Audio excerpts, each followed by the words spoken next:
Teachers skip his name. Friends forget his face the second he leaves.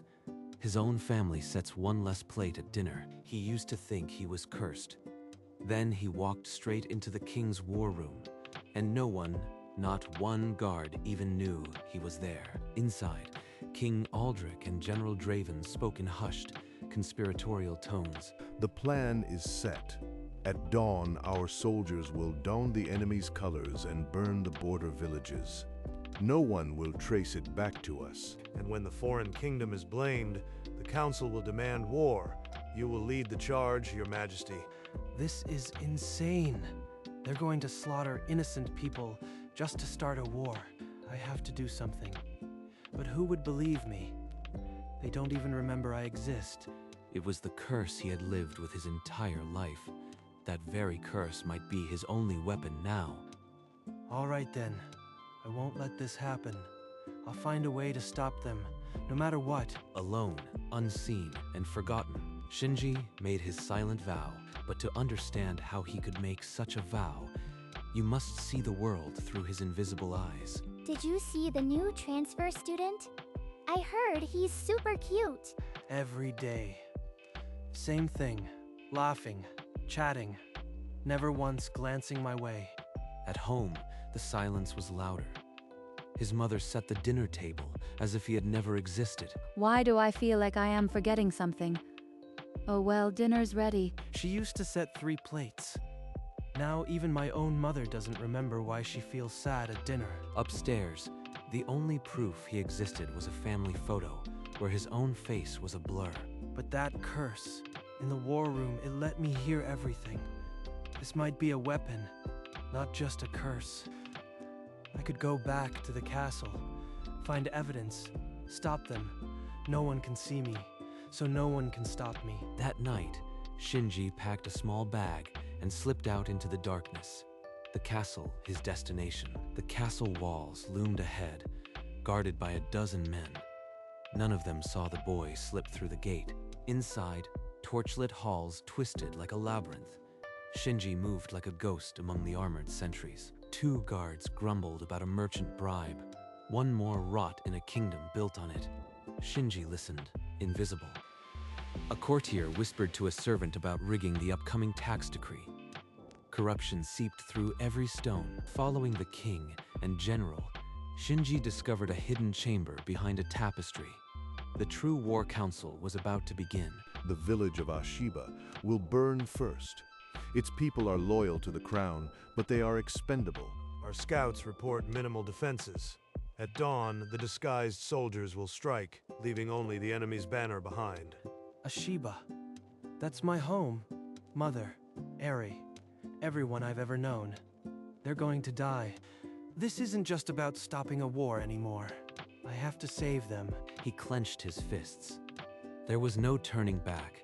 He would find the proof, and he would make someone listen. King Aldrich's private study lay beyond a heavy oak door.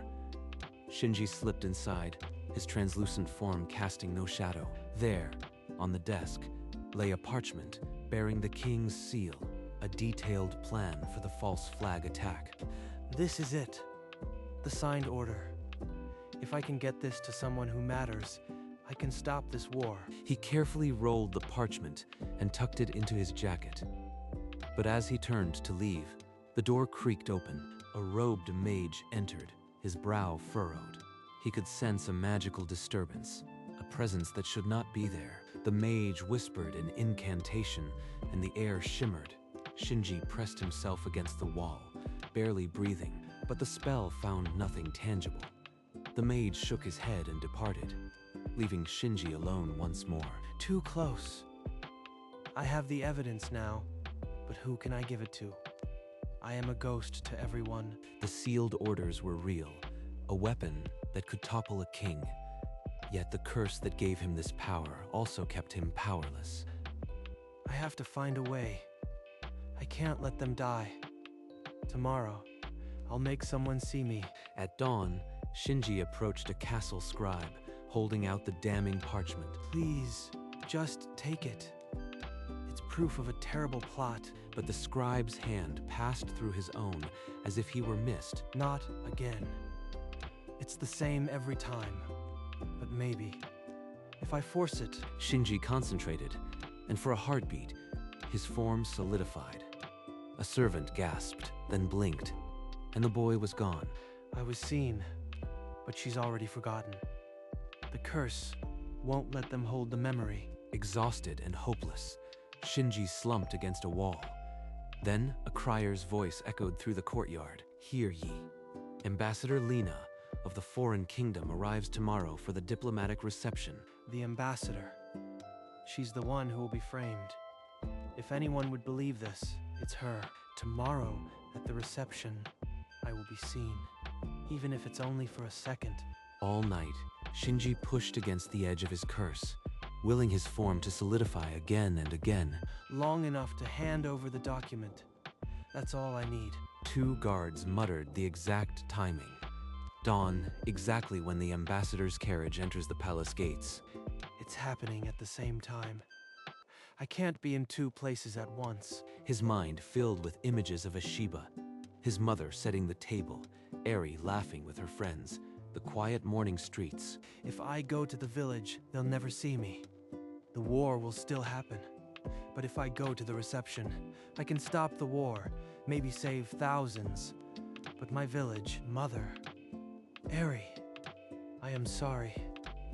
I have to trust that the ambassador will believe me. He tucked the parchment into his jacket and slipped through the corridors, toward the grand hall. The fate of his village and the kingdom now rested on a single moment of visibility. The grand hall glittered with chandeliers and noble finery.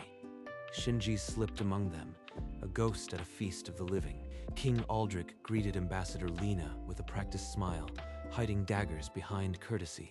General Draven stood nearby, his hand resting on his sword. Right now, they're attacking my village. I have to do this. He pressed himself into a corner, waiting for the moment when all eyes would be on the dais. Let us raise our glasses to a lasting alliance. Now, while they're all focused, I have to focus everything I have. He gathered all his will, every moment of loneliness and neglect, and pushed against the wall of forgetting.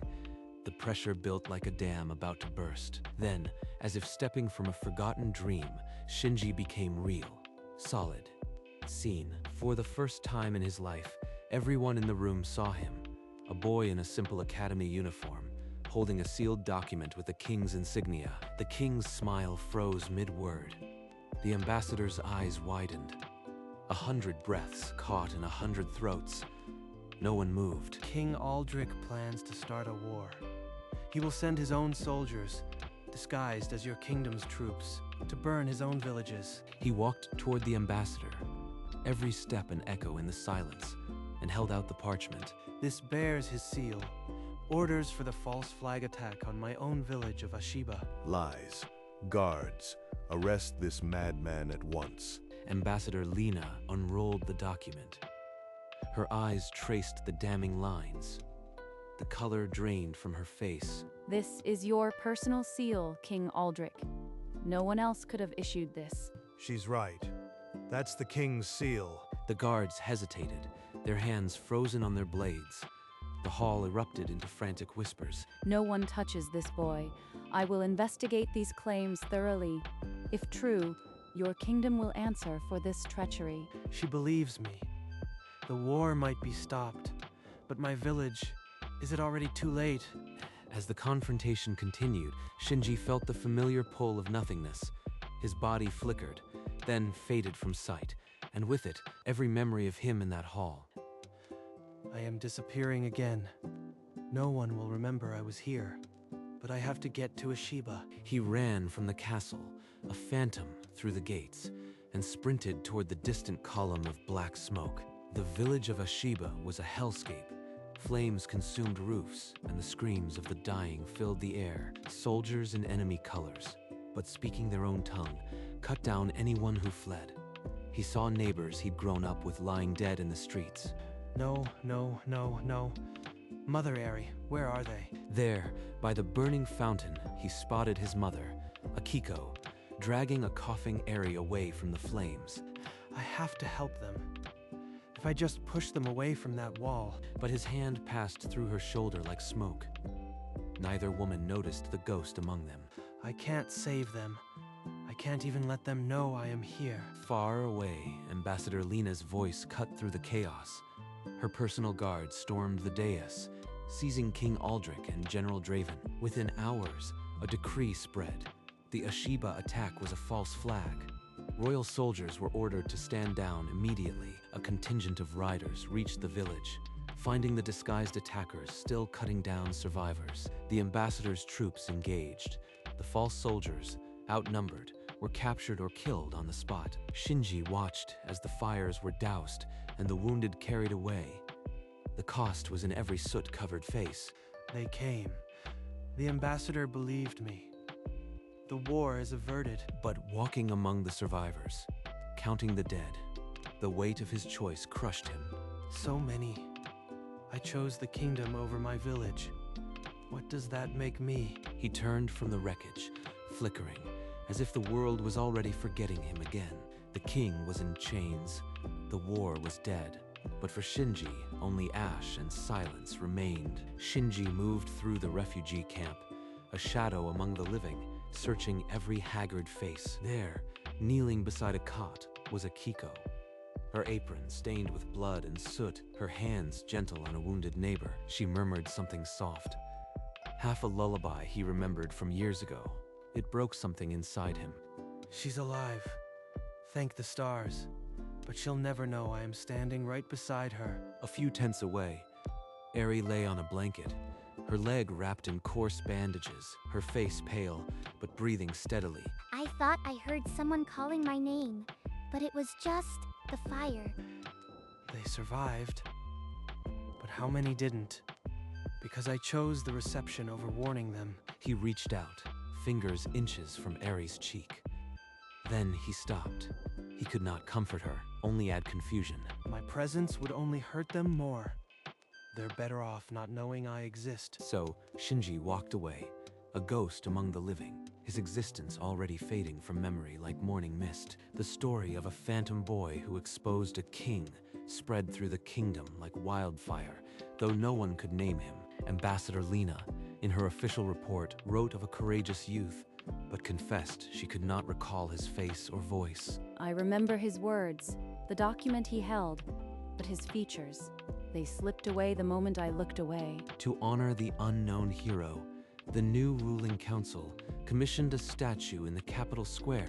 Weeks later, the statue was unveiled. A boy in an academy uniform, face blank, holding a rolled parchment. A crowd gathered, cheering for the savior they would never know. A statue for me? But they'll forget why it's there within a month. Yet he stayed, watching from the edge of the crowd, his body fainter than the midday shadows. Maybe this is enough. They won't remember me, but they'll remember that someone stopped the war. And so the boy who was never there became a legend without a name, a story told to children who would never quite believe. Months later, Shinji stood outside his rebuilt home. Through the window, Akiko moved quietly, setting a table for one. She paused, staring at an extra carrot, confusion crossing her face before she shook it away. She still feels my absence, even if she doesn't know why. He slipped inside, translucent, and placed a wildflower on her dinner plate. Upstairs, his room was bare, the family photo on the shelf, his face a blur. His hand pressed the doorframe, solid for a heartbeat, then fading like morning dew. When she returned, the flower caught her eye. She lifted it, brow furrowed. A flower. How strange. Did a neighbor leave this? She held it to her heart, a tear tracing a path she didn't understand. And Shinji, unseen, turned toward the road, dissolving until only dusk remained. Days later, Shinji arrived at a border town, its streets lively, but his existence already half forgotten. A market stall owner wept. The local magistrate had taken his daughter over a false debt. I could sneak in, find proof, expose him, but they won't remember who saved them. What's the point? They'll feel grateful for a moment, then forget. I'll still be alone. He turned away, the weight of his curse pressing down like a physical ache. That evening, he climbed to a rooftop, watching the sun bleed into the horizon. Maybe I was wrong to want to be seen. Being invisible let me stop a war, but it also let me watch my village burn without lifting a finger to help. The sky darkened, stars emerging, but no answer came. Only the silence of his curse. As night fell, he stood, form flickering, and walked toward the forest's edge, still undecided. Weeks after the trial, in the quiet of her private chambers, Ambassador Lena sat down to write. The quill scratched words she could not speak aloud. To my king, I have encountered the strangest thing. A boy appeared and vanished like a dream, but the proof he gave was real. She paused, the memory of his face already slipping. I cannot recall his eyes, his hair, his name, yet I know he stood before me, a phantom come to save our nations. She pressed on, the ink blotting where her hand trembled. I have searched for him, but he is nowhere. It is as if the world itself erased him the moment he completed his task. She signed her name, then stared out at the darkening sky. The letter was sent, then filed in the royal archives, another footnote of history, and so it was recorded. The tale of the boy who was never there. Years later, Eri rummaged through a box of old-school mementos, pausing at a faded class photo. Her finger traced a smudged figure, a blur where a person should be, surrounded by smiling faces. Why does this name feel so familiar? It's like something was taken from me. Tears welled without reason. She clutched the photo, a hollow ache spreading through her chest. She journeyed to the capital, to the statue she'd heard about, the unknown hero, a boy without a face, holding a document. Her hand rose to touch the cold stone. I know this shape, this uniform. Why does it feel like my heart is being ripped out? A sob escaped her. Passers-by stared, but no one could answer the question that clung to the tip of her tongue. Who? Who are you? The statue offered no reply, only silence and the echo of a boy who was never there. In a quiet home, Akiko set the dinner table. 3 plates, 3 cups, as if by muscle memory. Why 3? Who else was supposed to be here? At the market, she bought more vegetables than she needed, a habit she never questioned. Always so much. I feel like I am cooking for a ghost. One afternoon, cleaning a closet, she pulled out a small academy uniform. Whose uniform was this? It smells so familiar. It's just an old jacket. Why does it hurt so much? She folded it gently, then added it to a donation box, as if trying to release a weight. The box was taken away. A small lightness crept in, but something hollow remained. Maybe one day, this ache will make sense. Until then, I'll just keep moving forward. In the depths of the royal dungeon, the former king sat in a cell no larger than a closet. That boy, that phantom, he ruined everything. I should have crushed him the moment he appeared. The guards beyond the bars had heard this rant 100 times. They exchanged tired glances. General Draven had already been executed, beheaded for high treason. The king's last loyalist was gone. Without Draven, without my army, I am nothing. Even the servants don't look at me anymore. A royal decree was issued. The name of the traitor king would be struck from all official records. He was to be forgotten, as if he had never ruled. No, they'll remember me. I am the king. I. He shouted into the darkness, but his words faded against the stone.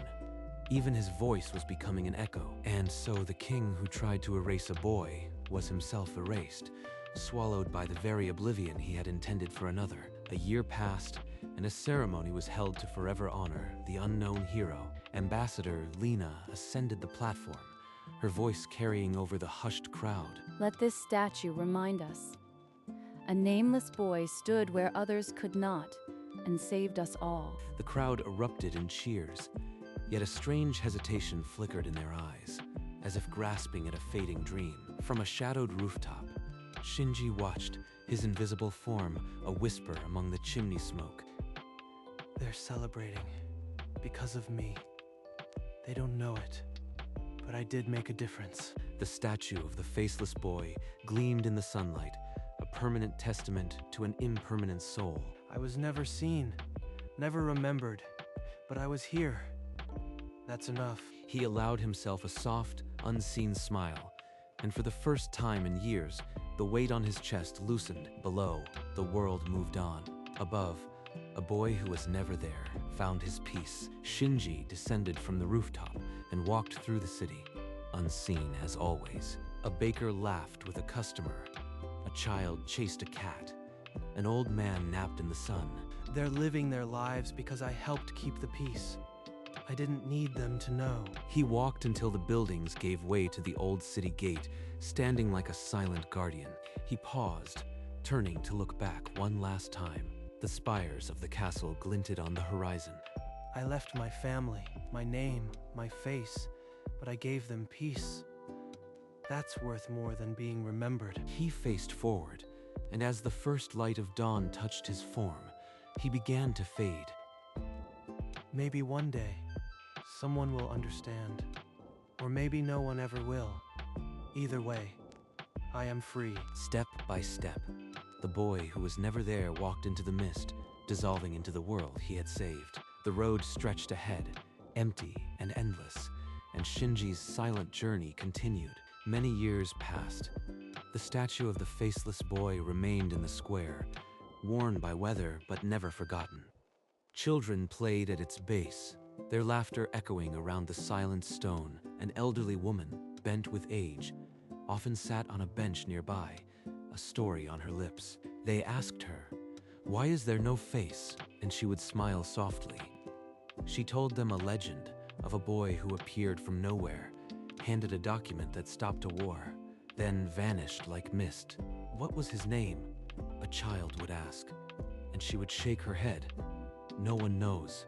No one ever knew. In dusty archives, a single page recorded the event, the boy who was never there. No name, no portrait, just a deed that saved thousands. And so the story lived on, told and retold, becoming not memory but myth. The statue stood, silent and faceless, through the ages. Somewhere, far from the city and the statue, a silent forest breathed in the morning mist. Through the fog, a solitary figure emerged, so faint he was almost part of the air. It was Shinji, his body little more than a shimmer in the gray light. There is no home to return to, no name to reclaim, only the path ahead. He walked without sound, his footsteps falling on moss that held no memory. The trees parted and closed behind him, as if he had never passed.